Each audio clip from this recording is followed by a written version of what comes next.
చూడండి, ఆలు ఫ్రై టేస్ట్గా రావాలంటే పిచ్చి పిచ్చిగా ఏం వేయనవసరం లేదండి. ఆలు బాగా ఫ్రై చేసుకొని కొంచెం వెల్లుల్లి, జీలకర్ర, ఉప్పు, కారం వేసి దంచి ఆలు బాగా ఫ్రై అయిన తర్వాత అది నూనెలో వేసి ఇలా ఫ్రై చేస్తే ఎంతో టేస్టీ ఆలు ఫ్రై రెడీ. చూడండి, ఒకదానికొకటి అస్సలు అతుక్కోలేదు, ఎంత బాగున్నాయో. Full tasty. ఇది పులిహోరలోకైనా, పప్పులోకైనా, పప్పు చారులోకైనా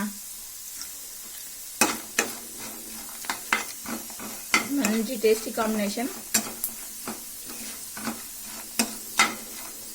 దంచి వేసానండి.